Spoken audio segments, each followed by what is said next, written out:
రెండు అగ్రదేశాల మధ్య పరస్పర స్నేహ సంబంధాల వ్యాప్తికి వారధిగా నిలిచింది TV9 group.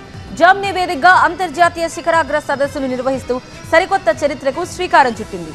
Road map for sustainable growth అనే థీమ్తో జర్మనీలోని స్టుట్గార్ట్ నగరంలో జరుగుతున్న ఈ సమ్మిట్లో తొలి రోజు రాజకీయ, వ్యాపార, క్రీడా రంగాలకు చెందిన ప్రముఖులు పాల్గొన్నారు. న్యూస్9 ఎంతో ప్రతిష్టాత్మకంగా నిర్వహిస్తోన్న ఈ గ్లోబల్ సమ్మిట్లో ఇవాళ ప్రధాని మోదీ కీలక ప్రసంగం చేస్తారు.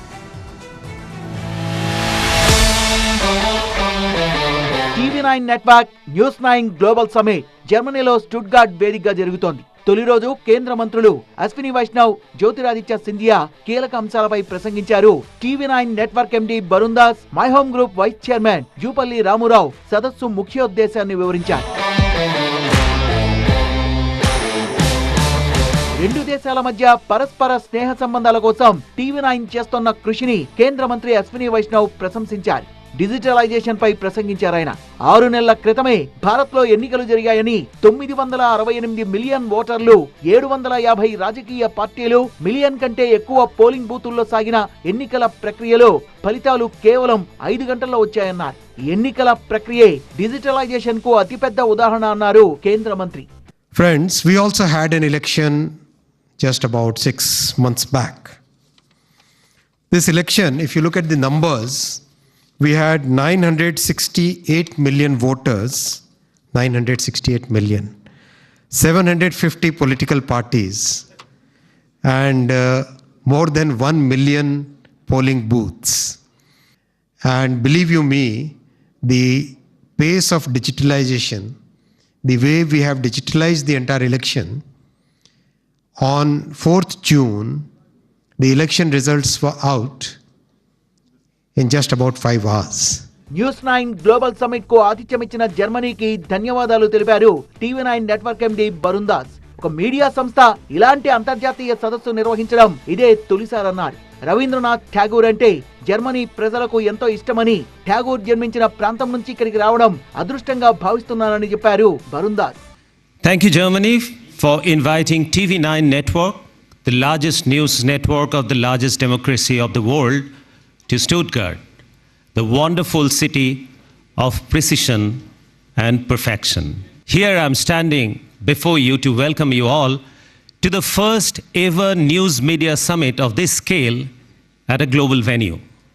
And Stuttgart, Germany, it is.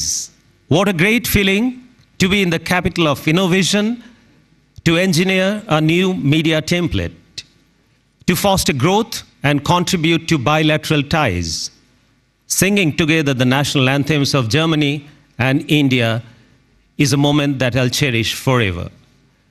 Bharat, Germany మధ్య బంధం బలోపేతానికి టీవీ9 నెట్వర్క్ చేస్తున్న కృషిని కొనియాడారు కేంద్ర మంత్రి జ్యోతిరాదిత్య సింధియా. ఒక మీడియా సంస్థ తొలిసారి అంతర్జాతీయ సదస్సును నిర్వహించడం అభినందనీయమన్నారు.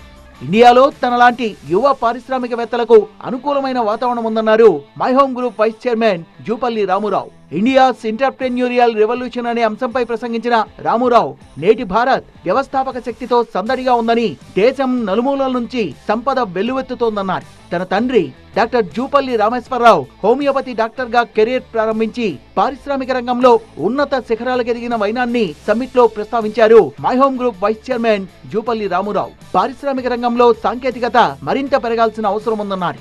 When my father, Dr. Rameshwar Jupalli, started his career, he dabbled in medicine to begin with. It was an obvious thing to do for a homeopathic doctor, but his heart lay in entrepreneurship. He wanted to create businesses, create employment, and create wealth for himself and also his investors. రెండు దేశాల మధ్య ద్వైపాక్షిక వాణిజ్యం గురించి జర్మనీలో భారత రాయబారి అజిత్ వినాయక్ గుప్తే ఈ సదస్సులో మాట్లాడారు. జర్మనీ కంపెనీలు భారత్ లో $20 బిలియన్ పెట్టుబడి పెట్టిన విషయాన్ని గుర్తు చేస్తూ 2030 నాటికి తమ టర్నోవర్ను 4 రెట్లు విస్తరించాలని యోచిస్తున్నామన్నారు. రెండో రోజు సదస్సులో భాగంగా ఇవాళ ప్రధాని నరేంద్ర మోదీ కీలక సందేశాన్ని అందిస్తారు. అంతర్జాతీయ సమున్నత యవనికపై భారతదేశం అనే అంశంపై రాత్రి 9 గంటలకు ప్రధాని మోదీ ఈ సదస్సులో కీలక ఉపన్యాసం చేయనున్నారు. అంతర్జాతీయ వృద్ధికి ఆకృతి ఇవ్వడంలో భారత్ పాత్రను ప్రధాని మోదీ ప్రముఖంగా ప్రస్తావించనున్నారు. భారత్, జర్మనీ మధ్య సహకారం మరింత పెంపొందించేందుకు మోదీ ప్రసంగం దిశానిర్దేశం చేయనుంది.